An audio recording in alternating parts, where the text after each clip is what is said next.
Cordial saludo a todos mis estudiantes de séptimo grado. ¿Cómo les ha ido? En esta ocasión, pues voy a elaborar otro video de la semana la semana del 6 al 10 de julio. Este video que les voy a mandar es que les voy a enviar, es para que lean pues la unidad que va de la página 69 hasta la página 73. El tema que nos toca ver es el Imperio Carolingio y el Sacro Imperio Romano Germánico. Entonces, les voy a decir que esta semana no hay actividad escrita. La actividad que hay es leer detenidamente la unidad, ¿ya? Y mirar el video, ¿ya? Para que entonces la otra semana podamos hacer una actividad sobre este tema. Primero que todo, estamos en la Edad Media, ¿cierto? Vuelvo y repito, del siglo V al siglo XV. Va a haber cuántos, 10 siglos. 10 siglos son 1000 años.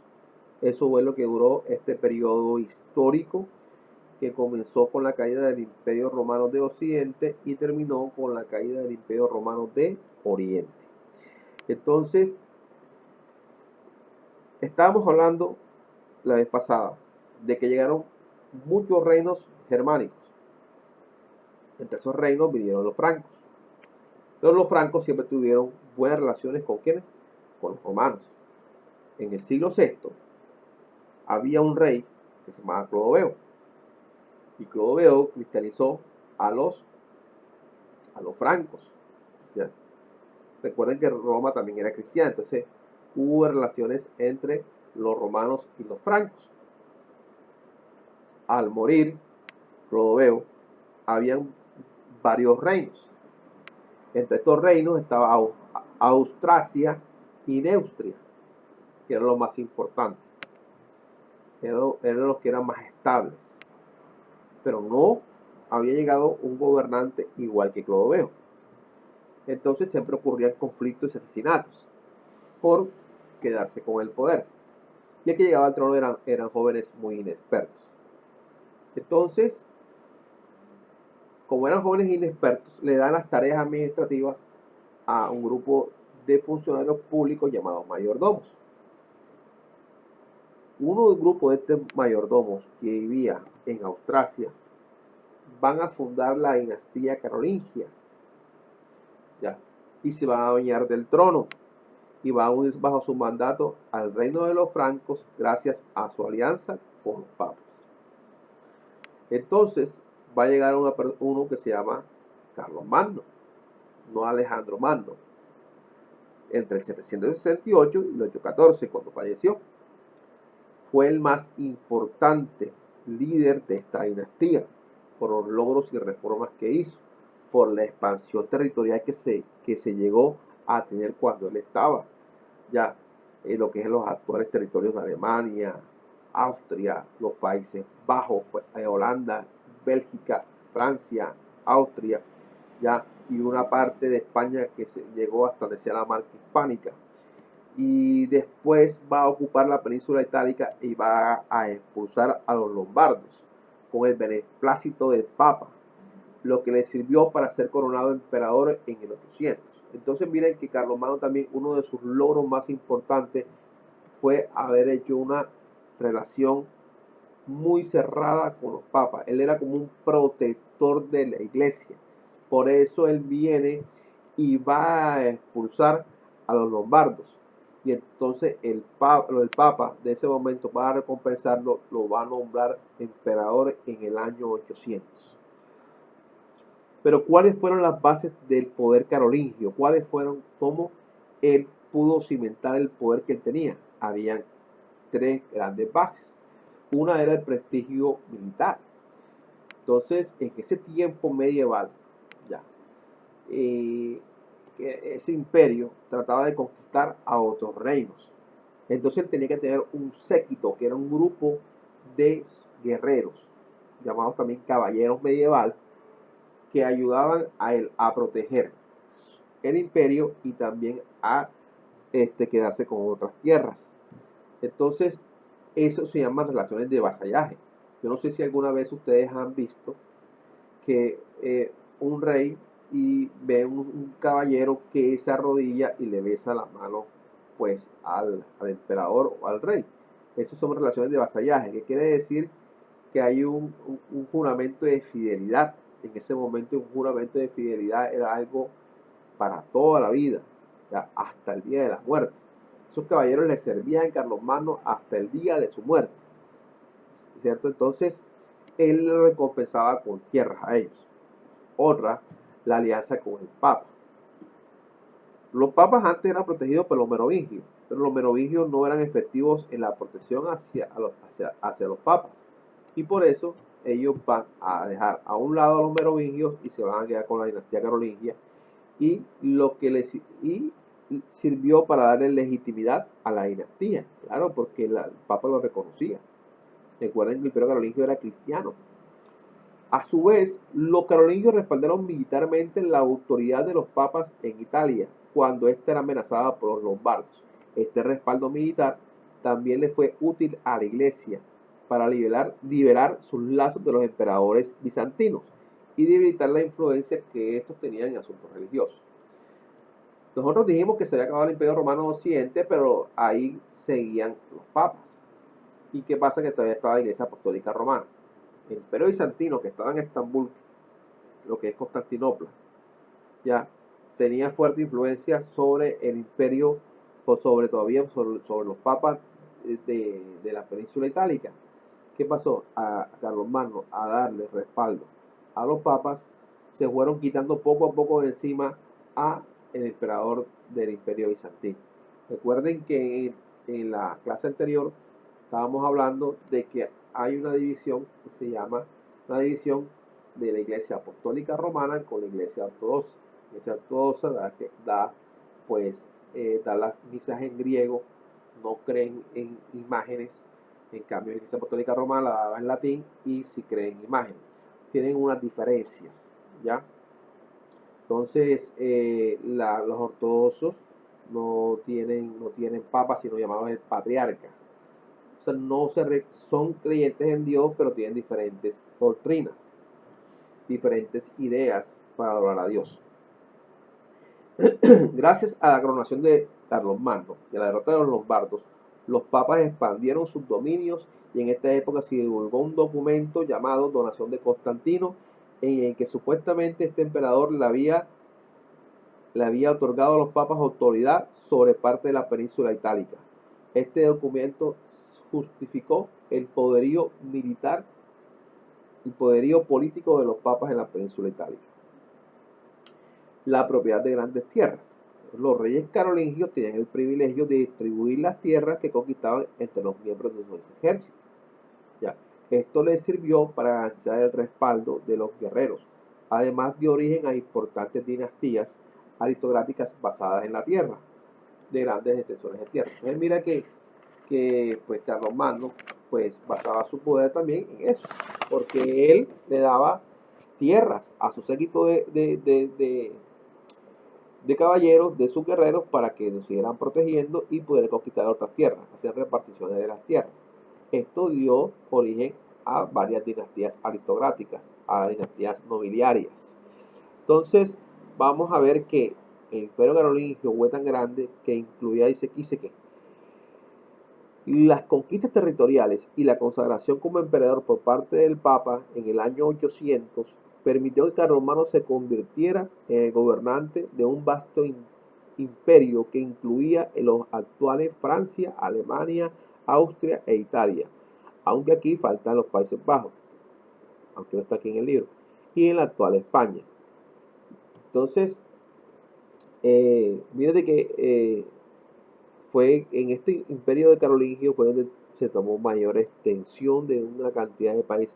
Ojo, en ese momento no existían los países como los conocemos actualmente. Era un gran imperio y dentro de esos imperios había reinos. Había un emperador y dentro de esos reinos había algunos reyes, pero que estaban bajo el mandato de ¿quién? De un emperador. Entonces no existían los países como los conocemos actualmente. La conformación de los estados como los conocemos actualmente comienzan a conformarse es en la Edad Moderna y estamos en la Edad Media, ¿cierto? Ahora, organización política administrativa, política y militar. ¿Cómo estaba conformado pues este gran imperio carolingio? ¿Cómo estaba conformado? Este imperio estaba conformado de esta manera, o sea, todas las funciones legislativas, judiciales, civiles y militares estaban controladas por el emperador, pero el emperador tiene una corte imperial donde habían unos consejeros del emperador. Entonces hacían unas asambleas deliberativas, ahí tomaban las decisiones y las escribían en unos documentos llamados capitulares, en los que se impartían normas según lo acordado en las asambleas. Ahora, ustedes saben que Carlos Mano en sus correrías de guerrero, porque también él combatía, la corte no tenía una sede fija, pero su capital más importante fue Aquisgrán. Ahora, el territorio fue dividido en condados, ducados y marqueses. Ven que les explico eso. Vamos a colocar un ejemplo de que esto es un territorio, ¿no? Ya. Y si llega a este territorio son las fronteras, ¿cierto? Pero ellos no le llamaban fronteras, le llamaban marcas. Entonces ellos tenían que tener algunos funcionarios del imperio para que cuidaran las marcas, que no llegara gente de afuera, y eran bárbaros o algo, reinos germánicos. Entonces, los que cuidaban esas marcas se llamaban marqueses. ¿Ya? Habían reinos o algunos espacios, ¿ya? O como decir, unas poblaciones pequeñas llamadas ducados. Y los ducados eran, eran lo que nosotros conocemos, eran cuidados por los duques. Y unos más grandes llamados condados, que eran cuidados por condes. Es como si nosotros dijéramos actualmente del departamento y las ciudades. En ese momento no eran así. Eran ducados, eran condados, y los que cuidaban la frontera se llamaban marqueses. Ahora, él tenía unos funcionarios de su plena confianza, como unos inspectores que estaban pendientes de la recaudación de impuestos, ¿ya? Y dependientes de su reino, de su imperio, que se llamaba Lumici Dominici. Entonces, vamos a decir que, hablando de la economía del imperio era rural, que ustedes saben que es rural porque ya lo vieron ahí en las clases anteriores. Rural tiene que ver con lo del campo, ¿no? Entonces, porque aquí no estamos hablando de ámbito de ciudad, en este momento las ciudades casi eran nulas, ¿ya? En lo que vamos a ver que todas las actividades económicas se van a desarrollar en grandes latifundios, que significan grandes extensiones de tierra, ¿cierto? Que va a ser dueñas algunos caballeros medievales, como yo les estoy diciendo, y dentro de ella trabajaban los siervos. Ahora, quiero que les quede claro que el concepto de siervo es muy diferente al esclavo de la edad antigua. En la Edad Media no vamos a encontrar esclavitud, vamos a encontrar siervos. ¿Qué diferencia hay entre un esclavo y un siervo? El esclavo era mantenido físicamente para que no se escapara, ¿ya? Los siervos, después de la crisis de ese imperio romano de Occidente, buscando dónde vivir, dónde poder trabajar, se iban hacia los grandes latifundios a pedir trabajo. Entonces ellos se quedaban viviendo ahí con sus familias y ellos pagaban con trabajo, pero no se les pagaba con moneda, sino por vivir ahí, por comer, ya. Entonces ese prácticamente se convertía, eso se llama un siervo. Él servía al dueño del latifundio, ya. Pero no le pagaba un salario, no le pagaba un salario. Ahora, yo les estoy hablando de que eran grandes reinos y estaban separados por grandes bosques. Cuando ustedes se ven los hermanos Grimm, están viendo la Edad Media. Los siervos eran personas analfabetas, personas que no tienen ninguna clase de educación. Vivían casi prácticamente con los animales, en un rancho muy desasiado. Un siervo prácticamente no se bañaba en un año, no se lavaba la boca, no tenía ninguna clase de sanidad, de higiene de su cuerpo. esa forma de vida es lo que va a propagar que vamos a ver después ese desaseo, esa higiene, muchas enfermedades como la peste negra, que la vamos a ver en el siglo XIV. Entonces, ¿qué pasa? Que más que todo, el siervo estaba sometido psicológicamente, ¿ya? No estaba sometido físicamente como el esclavo de la edad antigua.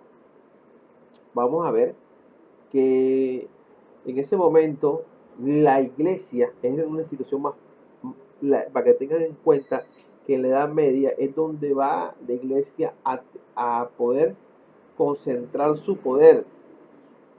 La edad Media va a ser clave en el crecimiento del poder de la iglesia. En ese momento, entonces, ¿qué pasó? De que en ese momento la gente creía mucho en los espíritus, en los demonios, y el siervo era muy fácil de dominar mentalmente. Entonces, como yo les dije que habían bosques alrededor de los reinos, pues los amos y toda la gente medieval que no tenía ninguna clase de educación pensaban que en esos bosques habían dragones, habían fantasmas, habían brujas, y de ahí, si ellos llegaban ahí, iban a ser devorados. Entonces, por ese motivo, los siervos quedaban en ese reino de por vida, de por vida. En ese momento lo que más temía una persona era que su alma ardiera en el infierno. ¿Ya? La palabra de la iglesia era palabra, la palabra, era lo que se hacía, era lo que se creía. ¿Ya? Y el que no se creía la palabra de Dios era tildado de brujo o de hereje, que lo vamos a ver después. Entonces, vamos a ver que la economía es rural, no, o sea, aquí prácticamente no existen casi ni las ciudades. Ya, este es un momento en que no hay ciudades, no existen los países como los conocemos actualmente. Ya, eh, van a decir lo que se llaman los feudos, que vamos a ver después. Vamos a ver que Carlomagno, a pesar de ser un hombre iletrado, un alfabeto, ya, él vino y patrocinó la educación, la cultura, con las escuelas palatinas en Aquisgrán. Entonces va a haber como en sacerdotes como Pedro de Pisa, Alcuino de York, Pablo el Diácono, preservaron y divulgaron la cultura griega y romana, y los estudios se dividían en trivium, gramática, retórica y dialéctica, y ecuaribio, aritmética, geometría, astronomía y música. Quiero decirle que solamente los nobles de ese momento eran los que tenían acceso a la educación. Los clérigos eran los que tenían, no todo el mundo, o sea, en ese momento la educación era un privilegio. Entonces ahí viene por eso es que los siervos eran fácilmente dominados psicológicamente porque no tenían ninguna intelectualidad.